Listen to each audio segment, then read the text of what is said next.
जब हम सुनते हैं कि अमेरिका 15वीं सदी में दरियाफ्त हुआ तो सोचते हैं कि नए बर्रे-आज़म का नाम लोगों के कानों में पहले पहल पहुंचा होगा तो उनके दिलों की कैफियत क्या होगी। लेकिन कितनी अजीब बात है कि खुद हमारी आंखों के सामने एक बहुत बड़ा बर्रे-आज़म दरियाफ्त हो रहा है, या कहिए कि इसके हालात तारीकी से रोशनी में आ रहे हैं और इस दरियाफ्त के साथ हमें कोई खास दिलचस्पी पैदा नहीं होती। हालांकि कुछ नहीं कहा जा सकता कि ये दरियाफ्त दुनिया के आम हालात पर कितना गहरा असर डालेगी। ये 7वां बर्रे-आज़म वो है जो कुतुब जनूबी को घेरे हुए है। 20वीं सदी में इसकी छानबीन के लिए जो मुहिमें भेजी गईं, उनसे अंदाजा होता है कि ये बर्रे-आज़म रकबे में कम से कम 50 लाख मुरब्बा मील होगा। याद रहे कि ये यूरोप का रकबा सिर्फ 37.5 लाख मुरब्बा मील है। गोया नया बर्रे-आज़म एशिया, अमेरिका और अफ्रीका के बाद रकबे में चौथे दर्जे पर होगा। ये भी मुमकिन है कि इसके तमाम हिस्सों का पता लगाया जाए तो ये 50 लाख मुरब्बा मील से भी ज्यादा निकलेगा। अमेरिका ने इसके सिर्फ 4,60,000 मुरब्बा मील जमीनों का नक्शा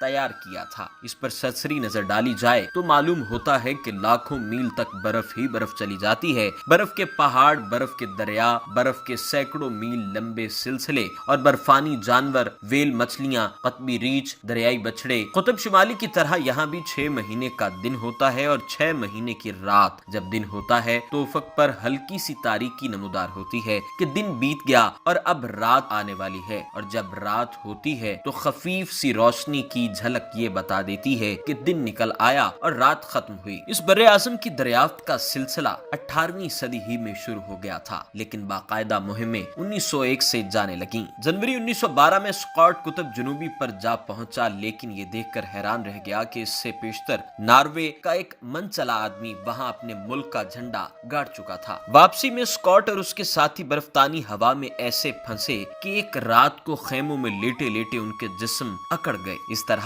और लोगों ने भी इल्मो इंकशाफ की राह में जाने दी, मगर मुहिमों का सिलसिला ना रुका। अब तो ऐसे सामान हाथ आ गए हैं कि इनकी मदद से बहुत सी मुश्किलात पर काबू पाया जा सकता है। मसलन मालूम हुआ था कि वेलों की खाड़ी का नक्शा बदल रहा है और इसका दहाना किसी रोज बर्फ के बायस बंद हो जाएगा। कुछ अरसे बाद अमेरिका से जो मुहिम गई उसके साथ बर्फ काटने वाला जहाज भी था, जिसकी मदद से दहाने की दोनों तरफों से बर्फ का बहुत बड़ा हिस्सा काट कर इसे चौड़ा कर दिया गया। बर्फ की ये तहें 20 फीट से 50 फीट तक मोटी थीं। इस मुहिम ने ये पता भी लगाया कि पहले जिस मकाम को कुतुब जनूबी का मरकजी नुक्ता समझा गया वो सही न था। असल नुक्ता इससे 150 मील शुमाल मगरिब में है। अब बड़े बड़े हवाई जहाजों से भी इक्तिशाफ में मदद ली जा रही है। कुतुब शुमाली और कुतुब जनूबी में बहुत फर्क है। मसलन कुतुब शुमाली के बर्फिस्तानों में कमोबेश 1 लाख इंसान रहते हैं। वहाँ बहुत से जानवर पाए जाते हैं और ऐसे जंगलात मौजूद हैं जिनकी लकड़ी बहुत कीमती होती है। कुतुब जुनूब में न ऐसी कोई आबादी है, न वेल मछली और दरियाई बिछड़े या रीछ के सिवा कोई जानवर है, और ना दरख्त हैं। अलबत्ता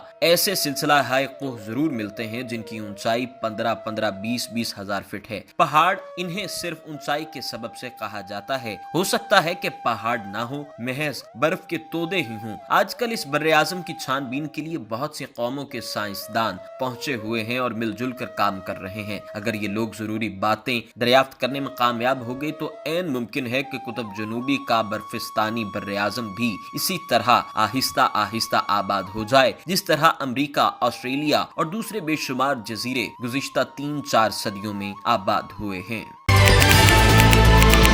क्योंकि खबरों को अब चलने दो।